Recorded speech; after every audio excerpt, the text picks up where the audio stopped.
ఖైరతాబాద్ లో నిర్జల ఏకాదశి రోజు మనం ప్రతి సంవత్సరం వినాయకుని దగ్గర ఒక కర్ర పూజ చేసుకుంటాము. ఖైరతాబాద్ నుంచి వచ్చిన ప్రతి ఒక్కరు ఖైరతాబాద్ వాసులందరూ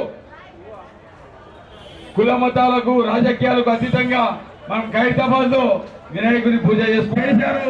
ఖైరతాబాద్ ఎమ్మెల్యే ఖైరతాబాద్ ముద్దు బిడ్డ దానం నాగేందర్ గారికి ప్రత్యేకంగా ధన్యవాదాలు తెలియజేసుకుంటాము. ఇది ఒక బస్తీ కమిటీ.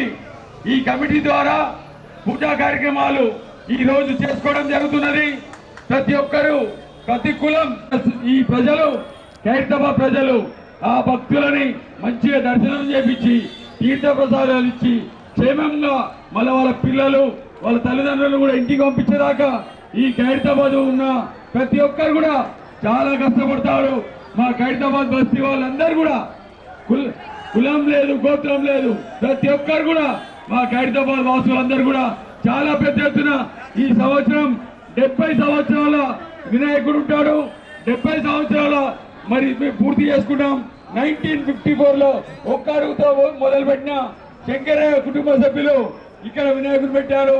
వారికి వారి కుటుంబ సభ్యులందరికీ కూడా ప్రత్యేకంగా ధన్యవాదాలు చేస్తూ ఇక్కడికి వచ్చిన బస్తీ వాసులందరికీ పేరు పేరున తొలి పూజ చేయడం జరుగుతుంది.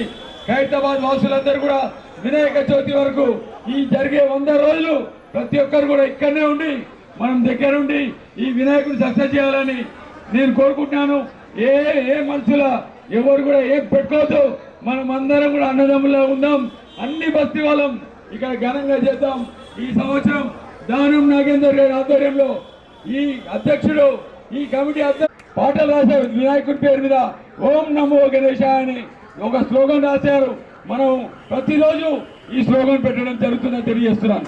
70 అడుగుల గణపతి చాలా బ్రహ్మాండంగా సంవత్సరం ఖైరతాబాద్ లో కన్నీ విధిగా ఎదిగిన రీతిలో ఖైరతాబాద్ లో మనం ఎట్లాగైతే ఇన్ని సంవత్సరాల నుండి ఈ చరిత్ర గల ఈ ఖైరతాబాద్ ఎంతో మంది ముఖ్యమైన భక్తులు ఈ సంవత్సరము 70 సంవత్సరాలు చరిత్ర సృష్టించాము. ఇక్కడ చరిత్ర సృష్టించాము. 70 అడుగుల వినాయకుడు లక్ష్మీ వినాయకుడు.